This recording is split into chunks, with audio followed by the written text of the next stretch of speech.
I've got it on screen for you there. It is I'll call it your Richard Hughes article, talks about him as the Iceman. I know you give it that strap line in the article as well. This is a chance, I'll give you it, to be fair, where you can be a little bit smug if you want, because I know VBD speaks to you in April time, and it was you we spoke to in the mix zone. I know you then said afterwards, the same week, you were on the pod and said your info was the quote-unquote war chest. There could be 5 or more big money signings. I'll let you be a little bit smug, because it all came true, really, didn't it? Yeah, well, I do remember when I said that on this pod, because I remember going on Twitter about half an hour later and all the aggregators had said, Lewis Steele says as Liverpool have a war chest, they're going to sign 5 or 6 players. And all the replies were like, absolute, that's just not true. So I'm glad that it was. But even then, I had no idea it would be quite as big as the summer as it was, in terms of the money spent and the fact that they managed to sign Isak and Wirtz in the same window. Just to think one of them two came to Liverpool is quite mad. The fact they got both of them is just crazy. Because if you'd asked me who the 5 players would have been back then, I would have had a good stab at most of them in terms of the fullbacks were quite realistic ones, and Ekitike was quite realistic at the time as well. And I thought maybe they would just sign, I don't know, maybe a winger and a centre-back. I thought Gahey or someone of Gahey's ilk would have ended up coming in. But I never really thought that I just didn't see them spending the money that they have done on Isak and Wirtz. But they have, so fair play to FSG and Michael Edwards, Richard Hughes, and everyone involved. But it does mean that the pressure's on. It does, yeah, absolutely. And I can let you take this victory lap as well, because I know you called Kirkes and Frimpong a long time before, but that's enough of kind of bigging you up too much. So going back to Richard Hughes, I mean, as much as the buy-in's been brilliant, the players coming in is just unlike anything we've ever seen before. It's the sales as well, isn't it? I think it's 262 million or so guaranteed, and more when you look at the last 2 summers as well. It's just been, that's punctuated Liverpool's summer, hasn't it? It's been brilliant business all round the sales column as well.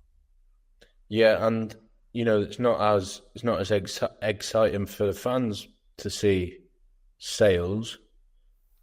And even last summer, when it was a very boring summer, the fact that he got 25 for Fabio Carvalho and similar for Sepp Vandenberg, and the sales that he was making last summer, none of them have really ripped up the Prem or wherever they've gone since. With all respect to Fabio Carvalho, who I use as an example. And then the likes of Harvey, who we always thought was going to leave this summer, really. And he's got himself what I think is a good move to Villa, because, Villa are always on the cusp of Europe and whatever. Good manager in Emery, so I think that's probably the best sort of move that he could ask for. True. And to get that much money for these players is just that is, as I said, not as exciting, but that's what lays the groundwork for the exciting stuff. If they're not selling, they can't be buying these players. So after this summer, which has been absolutely mental in terms of ins and outs, I do think, even though we talk about Elise and others for next season, I do think fans may just have to get realistic with the fact the next 2 summers might be a lot quieter than this one. But yeah, he's the man of the match of the transfer window for me, Richard Hughes. Yeah, what a summer that is. And Helio Matthias there asking about Cody Gakpo and his summer. We will be talking about Cody Gakpo very shortly. I suppose the only final one I wanted to touch upon, because you mentioned it in this one, Isak and Ekitike, because that's a lot of money on people that can play number 9, strikers, but there's then this question mark. Could they play together? Could Ekitike drift left? Things like that. Do you think they can play together potentially, or are they alternates there? No, I think they can play together. It would just take a slight tweak of the way Liverpool set up But I do think, having one of them on the left cutting in can definitely work, especially when you've got Kirkez who's got the energy and pace to keep that whip out there.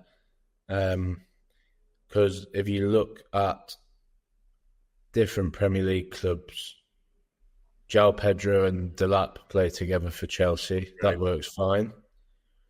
Marmoush and Haaland play together for City, and that works fine most of the time. And Cunha and Mbeumo are trying to fit in together at United. So I know they're all different profiles of players, but I do think they can play together. And I think that will definitely be something that will happen at some point. But, I think a lot of people are instantly dropping Gakpo from their team.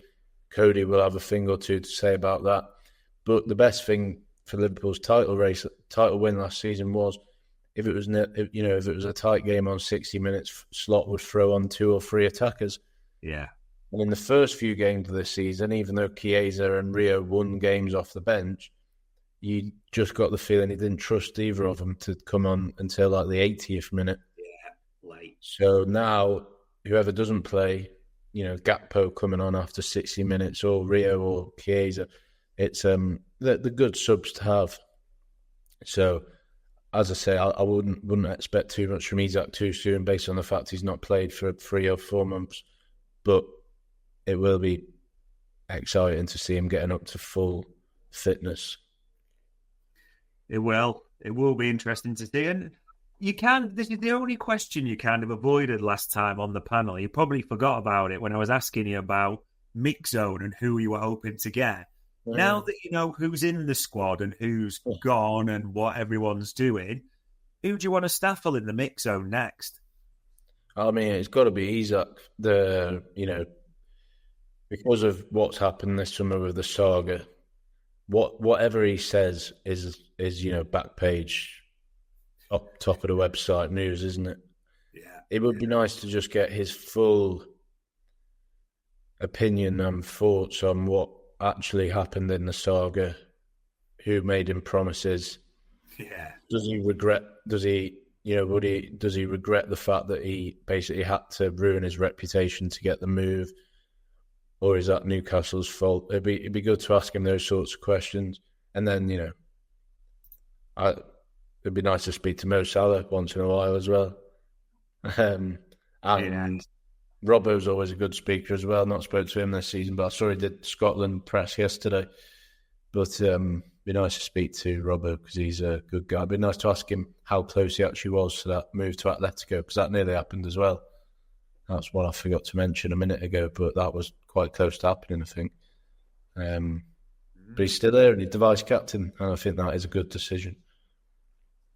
Yeah, I did. To be fair, I wasn't going to bring it up, but Mo Salah did pie you in the mix zone. There is footage of that, isn't he? But to be fair, Mo Salah pies 90% of journalists in the mix zone, so that is standard.